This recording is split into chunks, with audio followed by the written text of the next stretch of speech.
no mai, haere mai.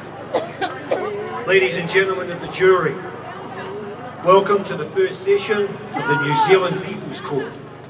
My name is Justice Southey, and I am the judge assigned to this court. You have been summoned for the case of the people and the New Zealand government. This is a criminal case under the structure of the International Criminal Court. This case has been brought by the plaintiffs, the people of New Zealand, who will be represented by Prosecutor Hector Robertson. The defendant is the New Zealand government. As yet, they have chosen not to attend court and have not provided representation. If they do not show, we will only hear from the prosecution today. The charge brought against the defendant is crimes against humanity, as detailed in the Rome Statute of the International Criminal Court. Specifically, Article 7, 1K. Inhumane acts intentionally causing great suffering or serious injury to body, mental or physical health. This is a serious charge. As the jury, your responsibility is to listen carefully to the accusations being made and the first-hand experiences of the witnesses. And after this, I will briefly recess the court for you to deliberate, and then will require your decision as to whether the defendant is guilty beyond a reasonable doubt of the crime that has been claimed. Thank you, Mr. Speaker. Jury, I thank you for your service today. I now invite the prosecutor to present his opening statements. Court is now in session.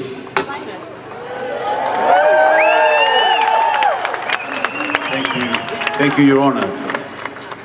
Your Honour, from 2020 to 2021 and 2022, in almost every area of society, this government has continuously failed to uphold its responsibility to its people.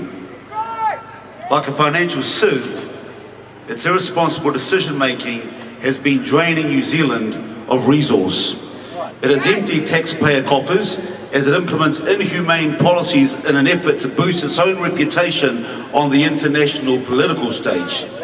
It locked out Kiwis from their own country at a time when they needed home the most.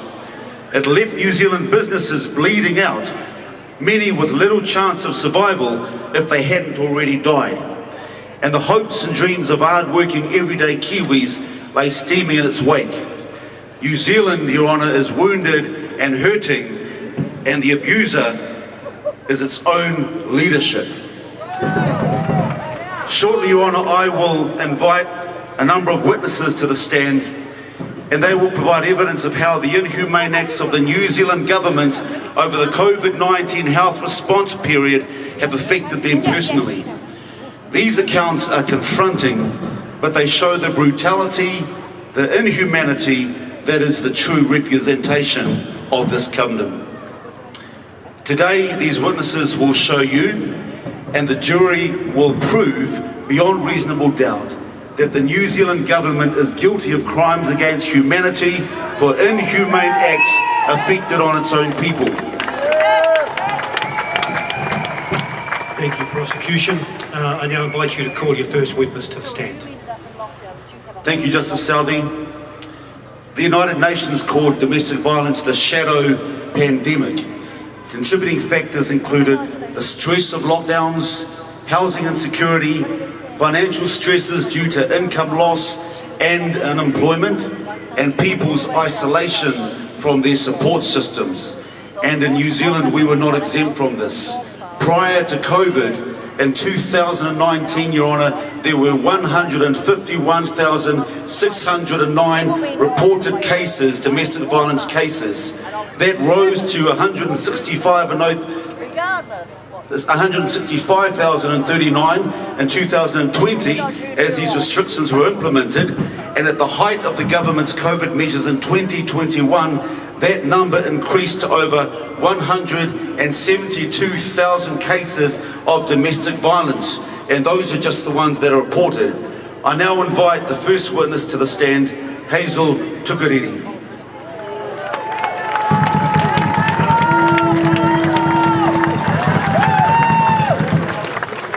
Hazel, you're a witness to the claim that this government has acted inhumanely against its own people. Can you please tell the jury about what it was like to parent your children during the government's COVID-19 health response period? Sure. Kia ora everyone. My name's Hazel Tukariri. I just wanted to start off introducing myself and just being a voice for so many wahine out there and men that had their voice taken away. I was born and bred in Mangere and currently live in Manurewa. So right in the thick of what I'm about to speak about. My husband, he hails from the far north, from Kaitaia, and was raised in Bluff. So I'm speaking to anyone in between those towns. That's all of New Zealand right now. So I'm gonna set the tone and kōrero about domestic violence. So for me and my family, my whānau, I'm a mother of 11. Me and my husband have 11 children. And I'm proudly fully unvaxxed.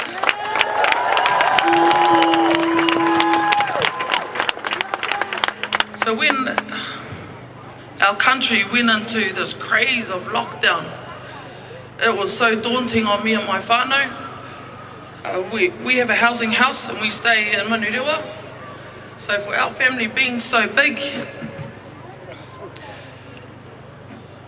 what went on in my head and my husband's head was anxiety and worry and fear. If any of our children get sick, any of us get sick, that we could all die, because that's what the government told us. So we did lock our kids up. We wouldn't let them play outside. We wouldn't let them out the gate, because that's what the government told us to do. Not to associate with anybody else. So we live in a two-story home with quite odd. There's a one bedroom upstairs, and so me and my husband, we told our kids that that's where they will be staying until this lockdown is over. You can imagine the pressure our kids were under, and us as parents, we're very overprotective parents. And we just didn't want a germ or anything to come near our children, because this is what we were told. We were fooled. And we would sanitize the grounds, do, extreme things as parents. Sanitize our shoes as we went up. I was a shopper, I went up the road. And during this time, it caused so much stress and frustration to our tamariki and to us. Every time someone exited the house, there was a kariki about that. Whether or not they're going to bring home COVID, and the anxiety I had being the person doing the shopping, I'm going to make all my kids sick. And that stand that I took to not be vaccinated, when the vaccination came around, the peer pressure that put on us as well. Let alone finances, I don't have to explain that with the amount of children I have. So let's talk about the violence, that side of things. It became violent even with my children. So during the COVID lockdown, I lost my kids. I was called neglectful because I wouldn't let them go to school when school reopened. But I was that afraid of sending my kids to school, because that's what we were told. That's what we were fooled, that I wouldn't let them. And I had children that were flying in school. They're doing so well. And while the media would show things on Good Morning like people colour coordinating their clothes, we didn't go through that, not at all. We were trying to fight for our family to stay well. So my kids my big girls, because they're bigger than me, one was in year 13, the other in year 12, and they would physically fight me to get down the stairs just to go to school. But I knew I was doing the right thing, because that's what the government told me. Screw the government!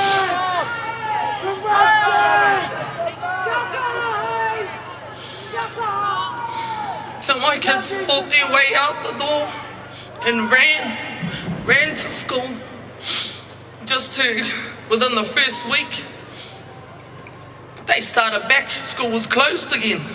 They were locked up again. So I felt like the government exposed my kids to the virus by letting them go back to school and go around everyone after telling us not to. And I feel like we will never get that time back. We will never undo the harm that has been done. So I just want to tap into that percentage of people that went through domestic violence. It was out the roof. You know, we stayed in Rewa, there was call-outs all around us. So just know that you have a voice through me.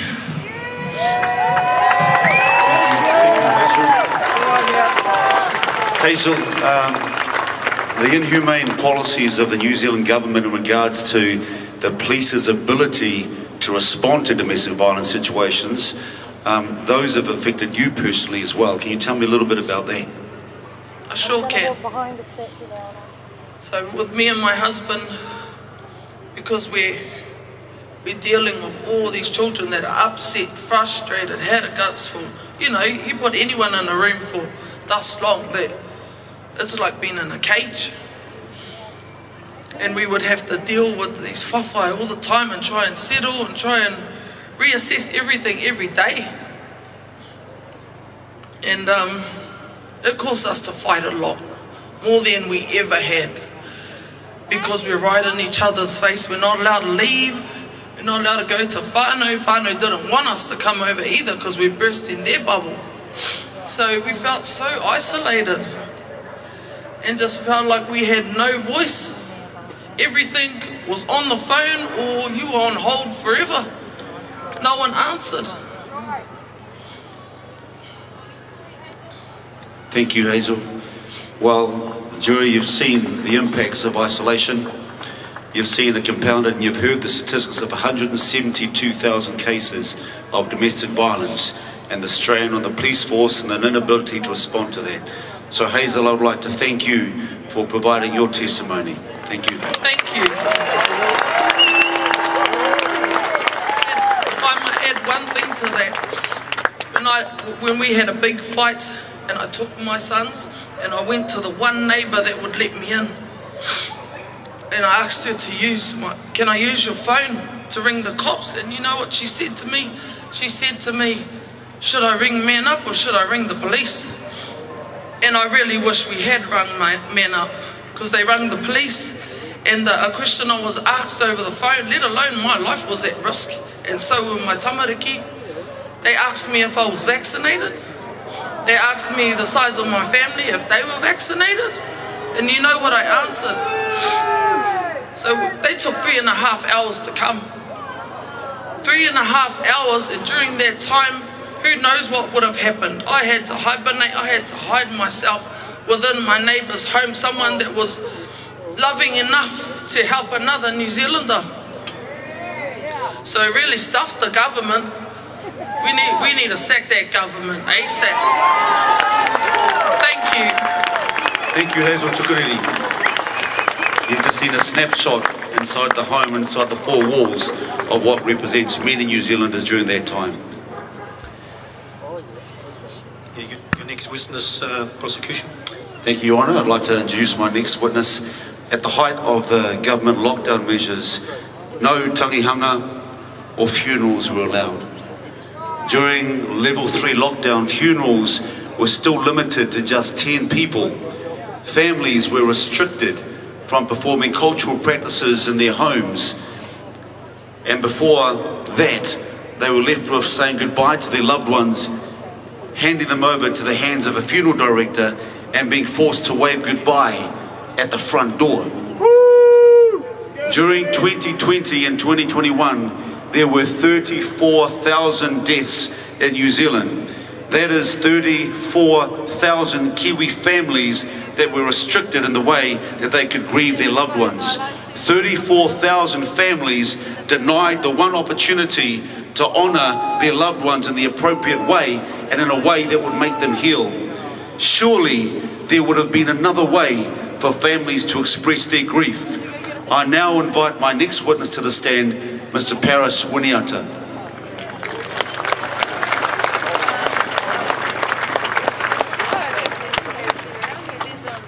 Paris, you've had to face every parent's worst nightmare during this time. In your own words and in your own time, could you please tell the jury here today your experience and how this government's inhumane policies have affected you and your family? As the prosecutor has alluded to, there were 34,000+ families that suffered losses last year. My wife and I were one of them. And not to take anything away from the whānaus that lost loved ones, ours unfortunately wasn't due to natural attrition. Ours was a promise that was given to us before we were married, that we would be born a boy. This boy was the promised child that we so longed for. He passed away at the age of 14 months.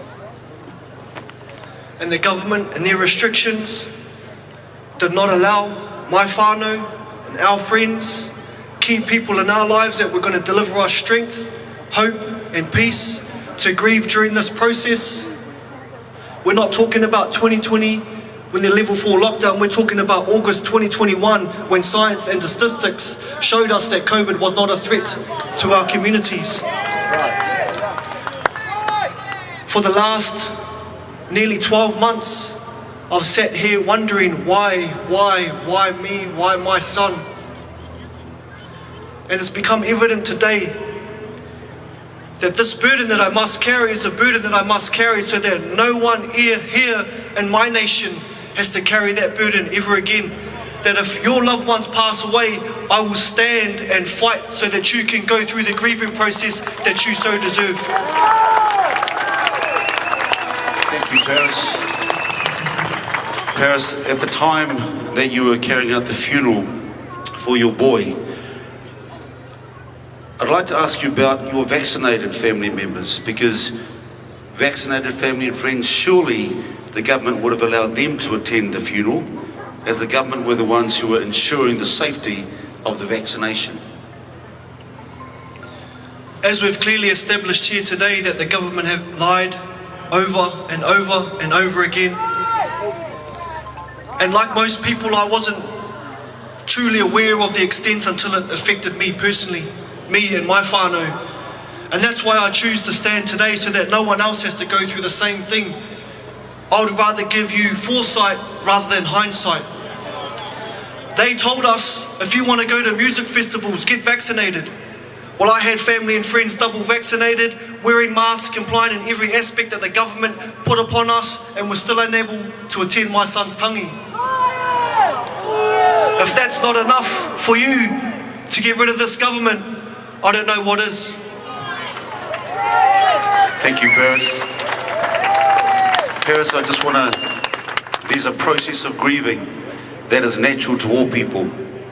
That takes time, but it's particular around having family around. Can you please talk about how the government's actions affected your grieving process?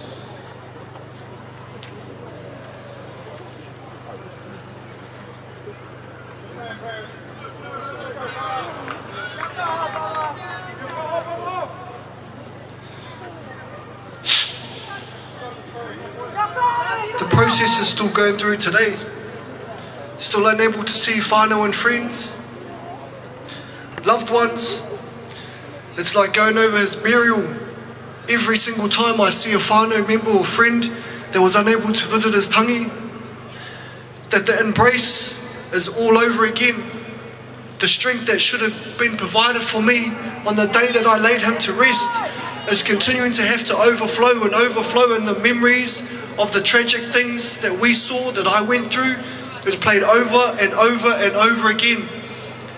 And I speak not just from physical harm, but mental welfare. We already know we're in a state of emergency with our mental health and where we're at.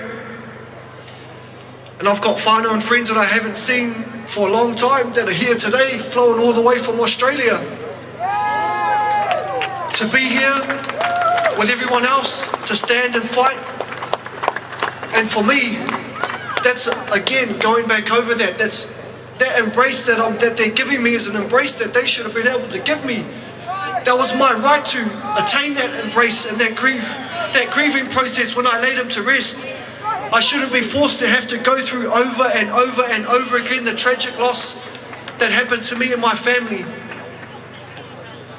But in my closing statement, I do want to say, as hard as it has been, and the loss that we have had to go through, I will go through it over and over and over again so that my fellow citizens of New Zealand won't have to go through it. Thank you very much, Paris Winiata, for your testimony. There you see, Your Honour, an example of how the inhumane practices of this government have tampered with the natural process of human care and love for one another. I'd like now to call my next witness to the stand, Your Honour.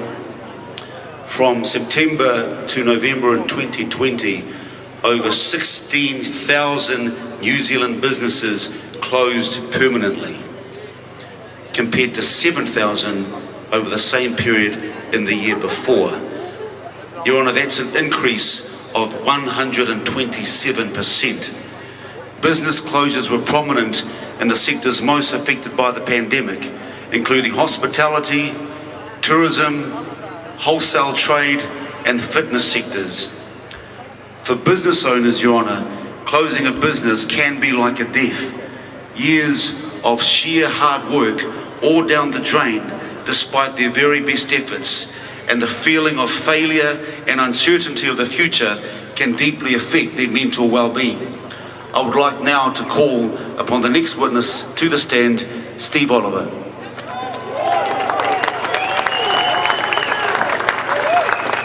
Thank you for being here today, Steve. Could you please tell us about your business and how the government's lockdowns have affected it initially? Yeah, my name's Steve Oliver. We just run a family gym. You know, it's just a regular gym in West Auckland, and we've just been with 3 generations deep in the community, and we just the community's the focus, and we were told to lock down, and we could just see.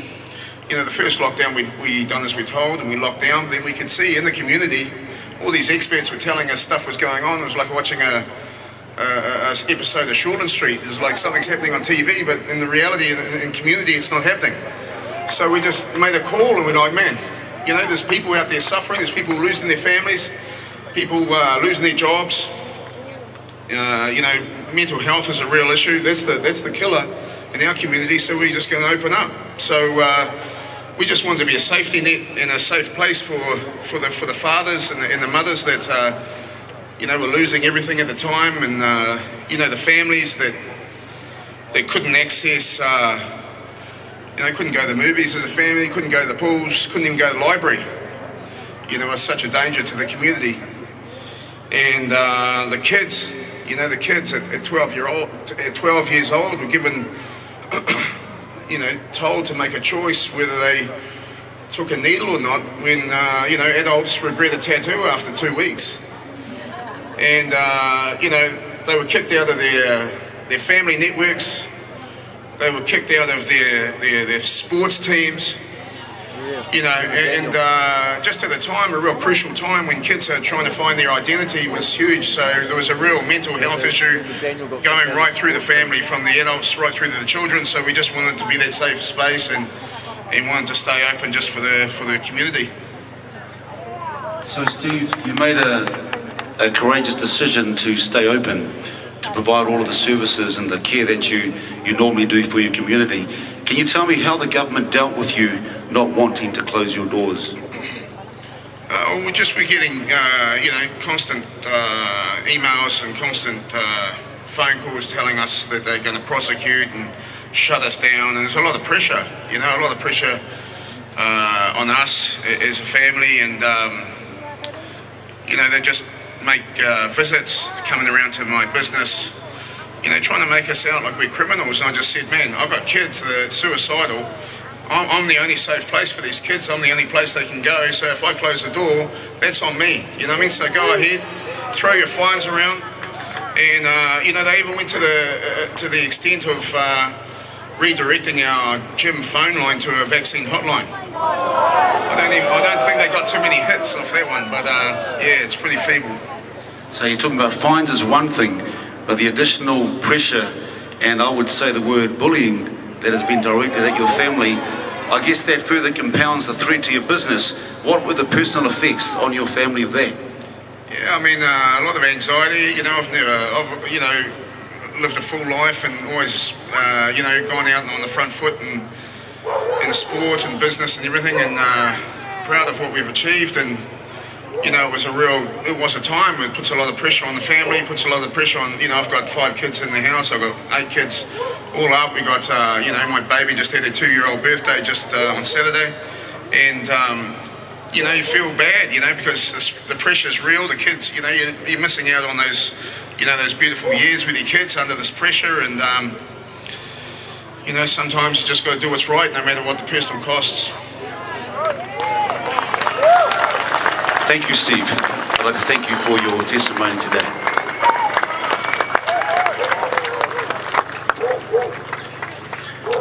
Thank you, prosecution. If you could introduce your final witness, please. Thank you, Your Honour. 62,000 Kiwis reported experiencing an adverse reaction to the COVID-19 vaccine that was recommended by the government. 3,500 of them reported serious, life-shortening reactions, including myocarditis, stroke, heart inflammations, paralysis, and heart attacks. As lockdown restrictions relaxed and we went back to our normal lives, there was a large group of Kiwis who could not go back to normal. Many of them had trusted the government and were trying to remain compliant in order to keep their jobs and support their families, but they had been seriously injured and life as they knew it had dramatically changed. You and I now invite the next witness to the stand, Tania Martin.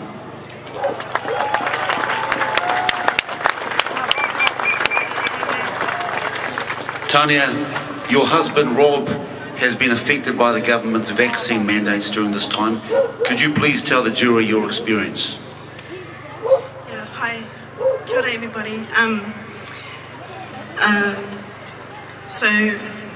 I'm here to be a witness on behalf of my husband. This is my husband. I put him on a t-shirt. I made this for this occasion.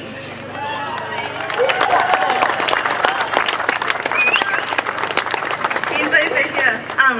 So he was here at the last freedom protest. But yeah, since COVID, his life has been flipped upside down for the worse. I'm here on his behalf, but I'm also standing for all vaccine injured. There's thousands and thousands and thousands, and many that have lost their lives. So I'm here to represent them.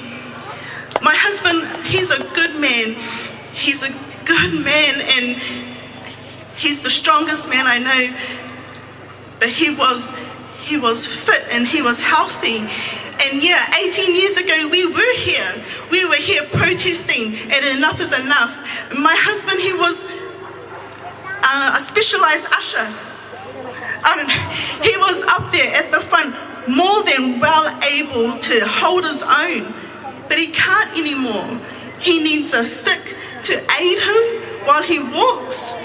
He is in constant pain, and he has chest pains, and he's in agony, and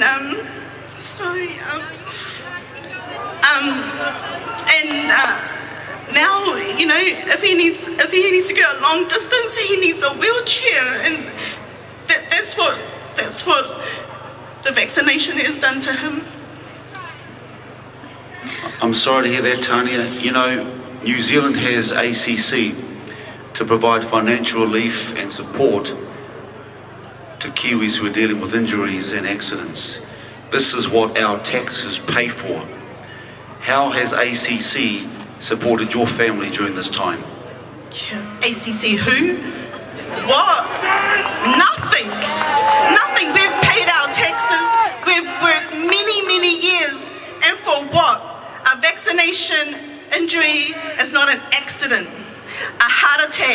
stroke is not an accident. Where do we go? We're back on a benefit? Oh, and can I ask you a question? Not you, but maybe ask the government, Jacinda Ardern, this question's for you. Where's my supported living payment? I didn't get that. My husband didn't get that, but you go and pay it to people that are dead in a grave, and you go and pay it to people that are overseas that don't need an income, and we need it because we don't have a job anymore. But I didn't get a living supported whatever payment. Tanya, you're clearly not getting the support that is due to you and that your taxes and our taxes pays for. Without having that support, and with what your husband is going through right now, take me a little bit through what your day-to-day life looks like now. Oh, day-to-day, it's a little bit hard for me. Like, it's not about me, it's about my husband, and I'm standing for all backs injured. But in my home right now, I've got an 11-year-old daughter who has a slipped hip, so she's got one leg longer than the other. I've got a muko who was in hospital last night because of a virus, and I tell you, before COVID, they didn't tell you about a virus. If you had kids that were sick, they would say viral infection. Now they're naming all the viruses. They're making sure that it's not a COVID. They name all the viruses out there. But we all got pressures of life. We're all going through things. So just add on top of all of that, my husband, who's in constant pain. It's just not right. It's wrong. I trust, jury, that you will reach a verdict fitting of this defendant's inhumane actions. Thank you, Your Honour. Thank you, prosecution. Ladies and gentlemen of the jury, you have heard from the prosecution and each of the witnesses today. It is now time for you to deliberate amongst yourselves and deliver your verdict as a group. Shortly, the court will go into recess, and when the court resumes, if you believe the defendant is guilty beyond a reasonable doubt, you will be asked to shout out guilty. If you believe the defendant is not guilty, please remain silent. Now, I just want to reiterate that and repeat it so that we're clear.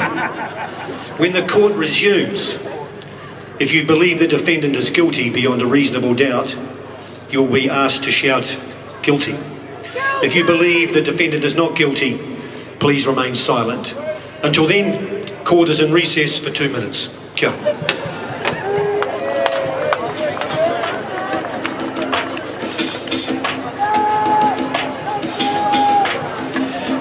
Is anybody coming out yet? Is any politician coming out to talk to the people? Okay. Surely Seymour would run out for an opportunity. Nicola Willis? Well, it looks like people of New Zealand, I really think somebody should have come out today. I think the New Zealand media need to report on the fact is that this is absolutely undemocratic. It is a snub in the face of the people of New Zealand that after 2 protests, now you had excuse, Jacinda, the last one, ended in fire and fury. This one was about family and future. You should be able to come out, somebody, because this is everyday New Zealanders. I'm going to give you a couple of minutes while a couple of people come here because I still got a little wee bit of faith. It's draining out quickly. That one politician would revive, maybe resurrect democracy in New Zealand again. Okay, 2 minutes, then you're going to get the verdict. I thought it'd be really awesome because of this new political establishment we've done. I hope you're going to join us. I'm in, all my family. I want Hannah, who actually polled recently. That's pretty cool. And for Michael to have a couple of minutes each to tell you that it's true what I said. Come on, Michael. Give me a hand. Thank you, Brian. Thank you, Hannah. Thank you, New Zealand. We've heard some very eloquent words. I'm just going to tell you I am here and represent New Nation Party. We're new, we're one nation, and we are a party. This government is in self-destruction mode. I can assure you of that. But there is an answer to it. They don't listen to protests, we all know that. They don't listen to petitions, and they don't listen to referendums.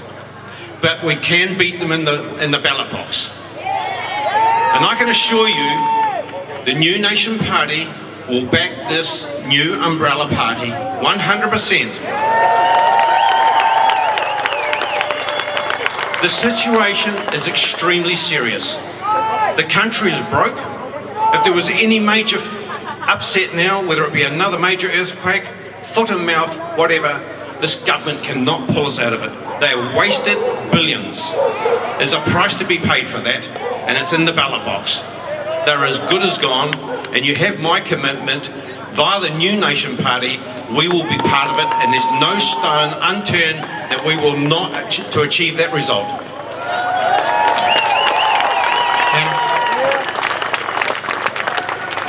Oh, hello again. Okay, some of you did not realise that my Vision Party, Vision New Zealand, was still around, but then I polled, and so obviously some of you did. We're very consistent. Our main push is for families. It always has been. It was no mandates, all those things, and the free for you to make a decision whether you were vaccinated or not. It's still 100% the same.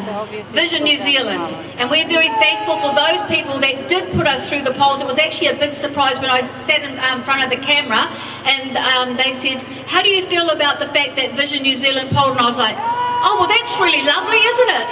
It was such a surprise. And I said, obviously, people have seen Brian and I together standing for the rights of all New Zealanders, and I think that's what attributed to Vision New Zealand polling. The last thing I want to say is this. Sometimes you've been guilty of association. For me to poll, I didn't mind being guilty of association with Brian Tamaki. But when I got arrested and put on bail for being married to Brian Tamaki, I disagree and disapprove of that. I want my charges dropped. I want my DNA destroyed. I want my... Actually, can I give you a little joke? Can I? Sorry, you're standing in the sun. When they took my mugshot, I was like this. Because when you see mugshots, they're pretty ugly because people feel sad, but I knew I was innocent. Please enroll, join this party, join Vision, join the umbrella. We're allowed to be part of two parties. If you're a part of either of ours, please join the umbrella. Freedom's New Zealand. Thank you.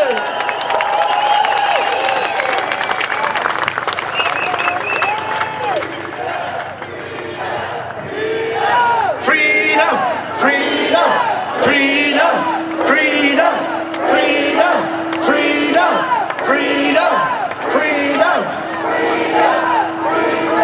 Okay. What's the verdict?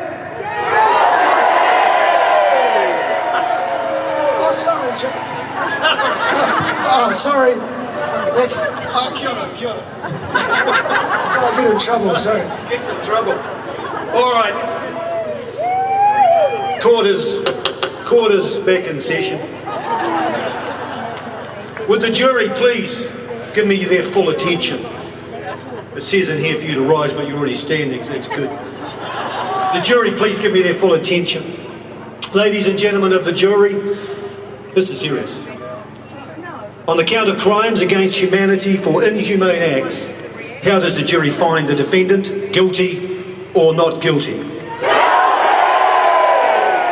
Yeah. Order in the court. You have delivered a guilty verdict for the defendant. And I acknowledge for many of you here that this trial is the culmination of an emotional and distressing past 2 years for the COVID-19 health response period. And because of that, I thank you, jury, for your service today. And I hope that collectively you will reach an appropriate sentence when the opportunity is presented to you. Court is adjourned. Kia ora.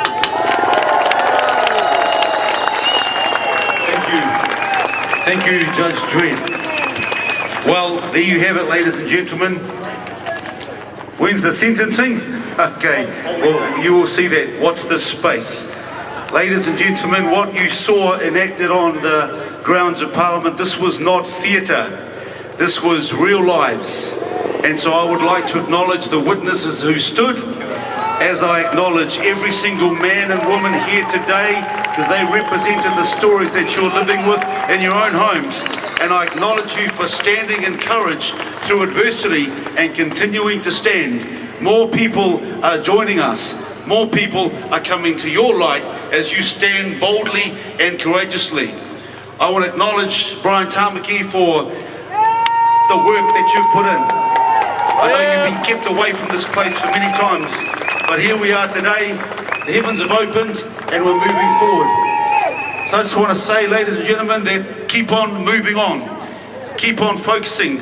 You heard at the centre, text MOVE to 366 and you'll be able to keep track of everything that's going on. If you're in Palmerston North tomorrow, we will be in Palmerston North pushing this fight for freedom and most importantly this fight for unity.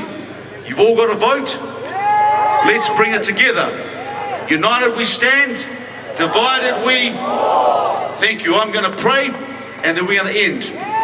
God of nations, at thy feet, in the bonds of love we meet. Hear our voices, we entreat. God defend New Zealand. Amen. Thank you, ladies and gentlemen. Let's keep in touch and we'll see you real soon. Safe travels home, convoy. Give yourselves a hand, New Zealand.